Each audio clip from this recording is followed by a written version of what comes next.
So I noticed that the cable the cable wire up here was loose on the brake switch. So I have to get the tail light on. If I put the tail light on, I just hit the switch right here, and that's the brake light. And maybe this is and then I hit that switch, and that's the tail light. So yeah, the tail light and the brake light. Very simple, but you'll never see me use it. I'll tell you why. Um, Cause I don't much like those. I just don't think it's a necessity. When you have a converter, it drains the battery, and it's like a parasitic drain. It's really inconvenient. Imagine having parasitic drain on your car. I just don't like converters. The, it, the, the amperage drains the battery when you're driving. And, you know, that can be detrimental on an electromagnetic vehicle because you're going to be charging when you're driving, but you're not. Then you're going to be uncharging when you're driving. So you'll never see me with a tail light, or I use a reflector and like maybe a flashlight. I might slap a license plate on there. I did fix the, the electrical system to this, but there's actually a problem.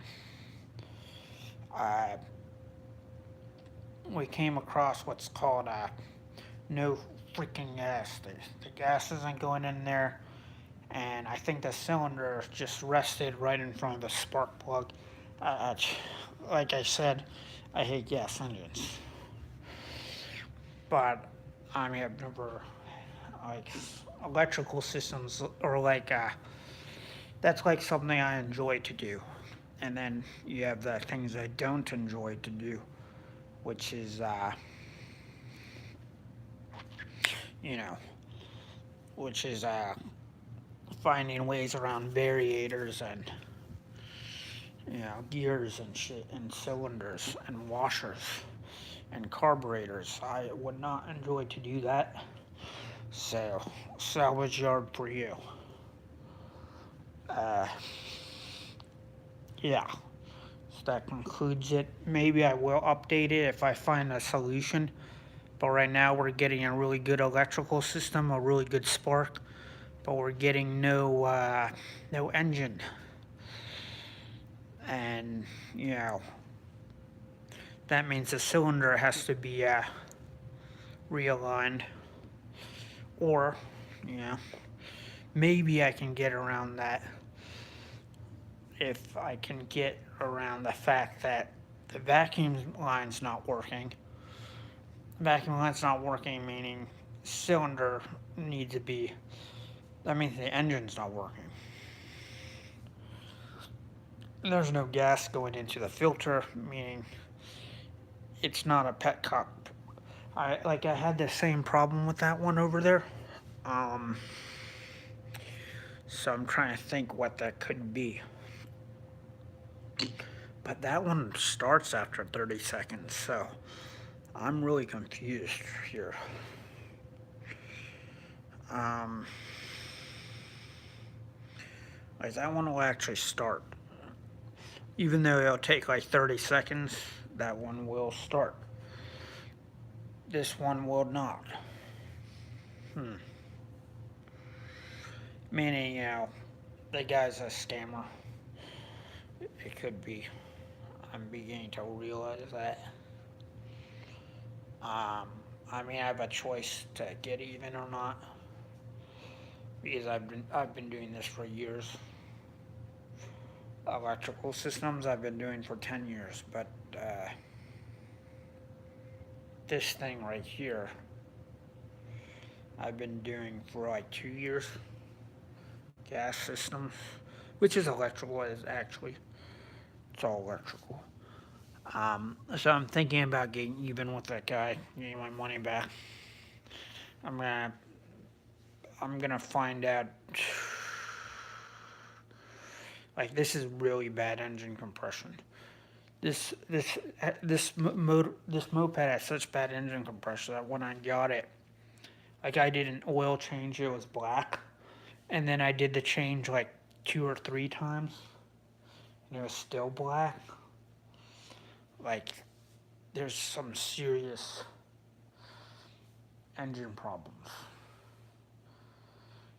And, the guy did a lot, He penciled in a fake receipt that he didn't want to give me. Like, he scanned me into seeing the receipt.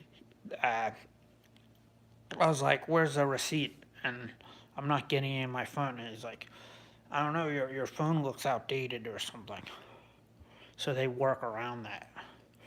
And finally, I was like, "Okay, dude, I was like, okay, man, I have a new phone because I had a 5C or something, and I had an iPhone. And I was like, just email me the freaking receipt, or I'll call the cops, because he still didn't want to do it. So he emails me the receipt. It's a bunch of pencils, pencil marks. He didn't go to a mechanic. He got this from a salvage yard, and he didn't get it. It was his 30-year-old scammer friend with 30 crime convictions. So they'll get something like this from a salvage yard, right? And they'll do anything to sell it. Like, I mean, anything. They'll totally lie about their listing when you get there.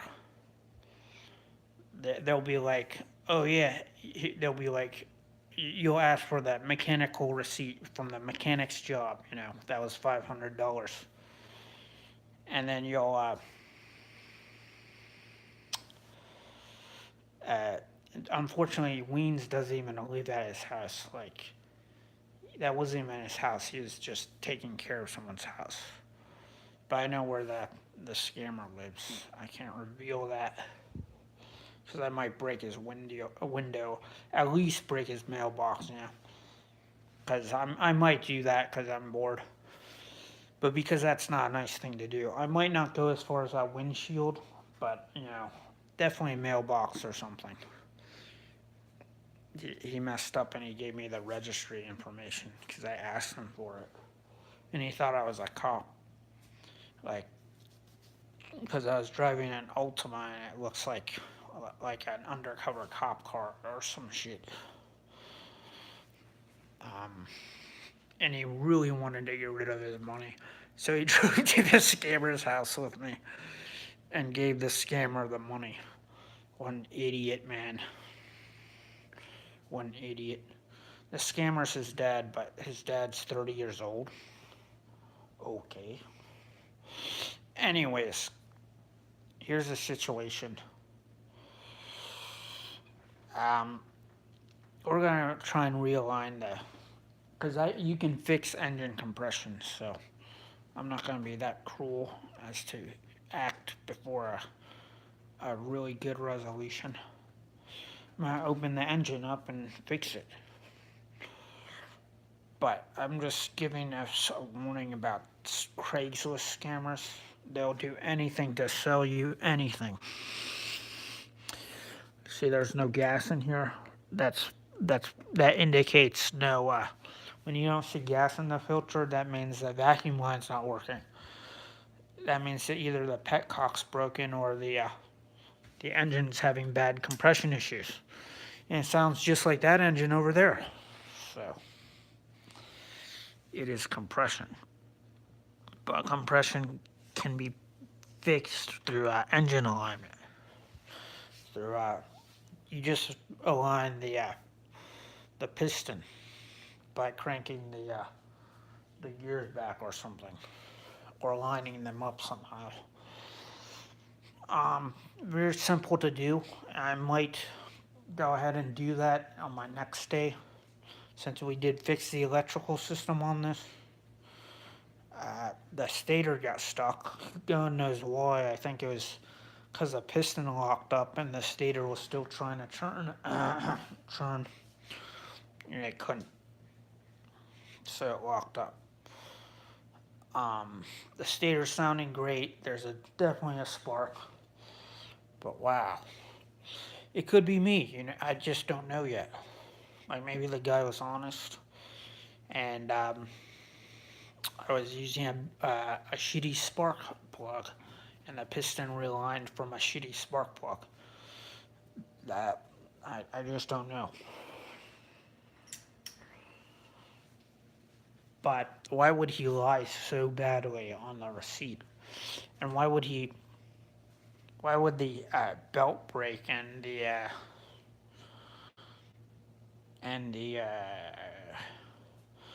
electrical system would go bad, the belt would break, um,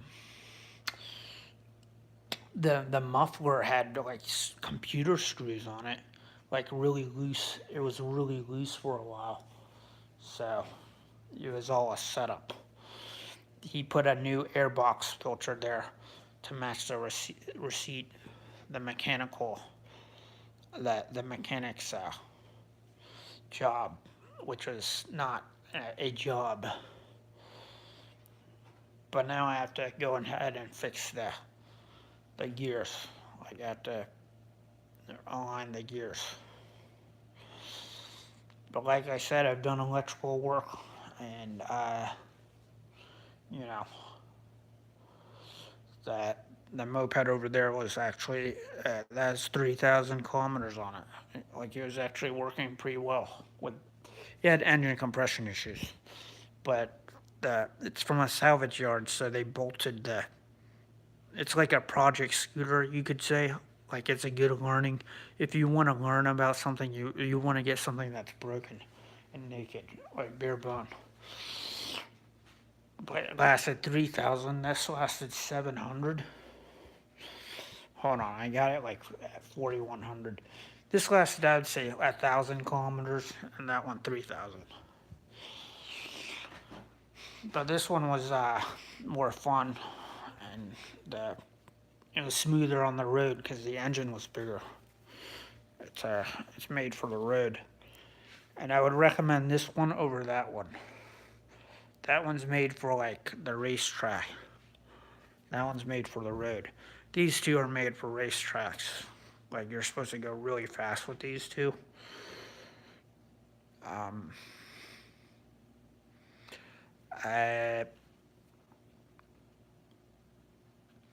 Someone grinded up Lawyers Road, by the way. Their new pavement jobs. I guess someone didn't like it or something. And what they did, when you see a track, like a car track on the pavement, what they do is a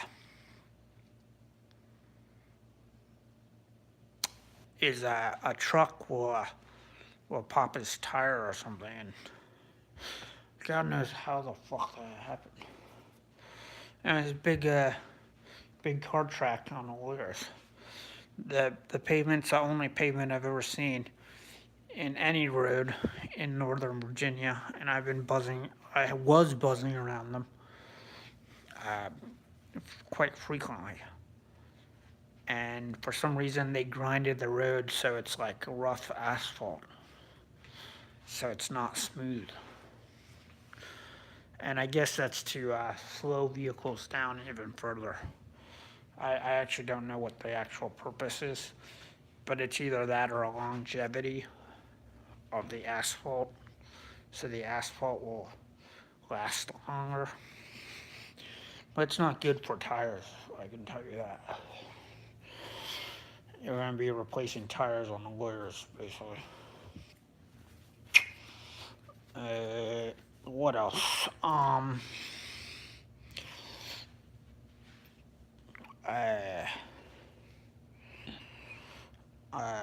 Yeah, that's the workday. I might do a second workday blog on fixing this, but I don't know when. I don't think I want to touch the engine, to tell you the truth. Because I just don't think that my impact driver can take out those bolts from the front. That's the only reason. So, like I said, I've been scammed twice on Craigslist. Not once, twice. Like bad. Well, I knew about the engine compression. Like it's kind of obvious when you're starting it with a starter fluid. But these people are gonna get, you know, are gonna get what they deserve. Yeah. They're gonna, get stuck in nature because they're such bad people. I might vandalize his shit. I don't know. I just think I can still fix the engine. 1,000 kilometers probably is not that good. Mostly if the belt breaks, nothing that's on the receipt was actually proven, and the engine does start to fail. And it looks like uh, it doesn't look like this was. It looks like it was in an accident, right? But what's strange is he got me for $500 saying engine repairs by a mechanic. What mechanic has a dead battery and writes on the receipt and then he changed his number because he's a coward? But he gave away the stool pigeon's information, so I know who you are because you're a criminal. What what uh what idiot in their right mind writes when they give you the receipt like a month later? Because I literally had to say I had an iPhone 5C now. Like I don't have a Focus, dickhead. Email me the receipt. If it works on any phone, like shit, what a dickhead. Anyways, yeah, I had a Samsung Focus when I bought this. Uh, and yeah, it does email. You do get pictures on it.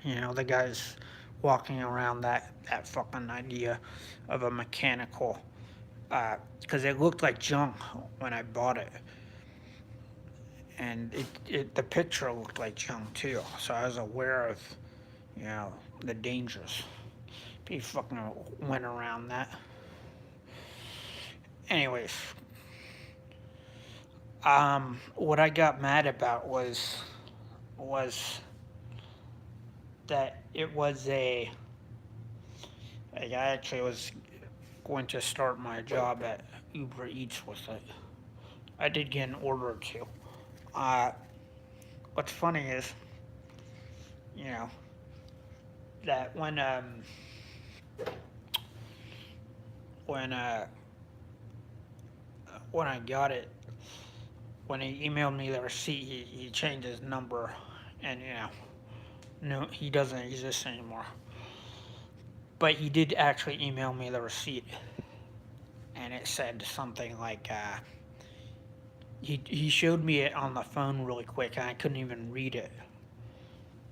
Like he was like waving the phone around, and it said battery acid.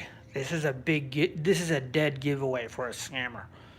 If a scammer says, I got a work order or something on your car, and these are the things the mechanic did to them, they might say something like battery acid refill on a battery. No one ever does that. That was a dead giveaway. The broken,